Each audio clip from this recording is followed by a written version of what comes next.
அந்த பரபரப்பான காலை வேளையில் அந்த அம்மா பம்பர மாதிரி சுற்றி வேலை பார்த்துட்டு இருக்காங்க. ஒரு பக்கம் சமையல் செஞ்சுட்டு இருக்காங்க, இன்னொரு பக்கம் செஞ்ச டிஃபனை கொண்டாந்து சாப்பிட்றதுக்கு வச்சிருக்காங்க, இன்னொரு பக்கம் லஞ்சை பேக் பண்ணிட்டு இருக்காங்க.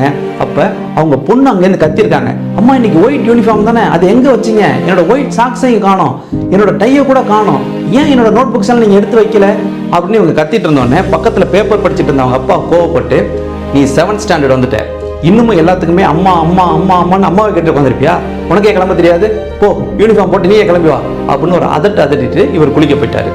இவர் குளிச்சுட்டு திரும்பி வரும்போது பொண்ணு சாப்பிட்டு முடிச்சுட்டு ஸ்கூலுக்கு கிளம்பி போயிட்டாங்க. இவர் வெளியில வந்தவர், என்னோட ப்ளூ ஷர்ட்டையும் பிளாக் பேண்டையும் அயன் பண்ணி வச்சுட்டியா? என்னோட பைக் கீ எங்க? என்னோட ஹெல்மெட் எங்க? என்னோட ஸ்மார்ட் வாட்ச் எங்க? என்னோட டை எடுத்துச்சியா? அப்படின்னு வரிசையா எல்லாத்தையுமே மனைவியே கேட்டுட்டு இருந்திருக்காரு. அப்ப அந்த மனைவி சின்னதா ஒரு புன்முறுவல் செஞ்சிருக்காங்க. அந்த புன்முறுவலுக்கு என்ன அர்த்தம் அப்படின்னா, நீங்க என்ன செய்றீங்களோ அதே தாங்க உங்க பொண்ணு செய்யறாங்க அப்படின்னு. அந்த பொண்ணு எல்லாத்துக்குமே அம்மாவை டிபெண்ட் பண்ணி இருக்கிற பழக்கம் அப்பா கிட்டே தான் வந்திருக்கு. நீங்க என்ன சொல்றீங்களோ அதை வீட்டில் இருக்கிற குழந்தைங்க செய்யறாங்களோ இல்லையோ, நீங்க என்ன செய்யறீங்களோ அதை அப்படியே அவங்க செய்வாங்க. இப்போ நீங்க மொபைலை பார்த்துக்கிட்டே எப்போ பார்த்தா மொபைலை பார்த்துட்டு பார்த்துருப்பியா, எடுத்து உட்காந்து படிக்க மாட்டேன், எடுத்து படி அப்படின்னு நீங்க சொன்னீங்கன்னா அதை அவங்க முழு ஈடுபாட்டோட செய்வாங்களா?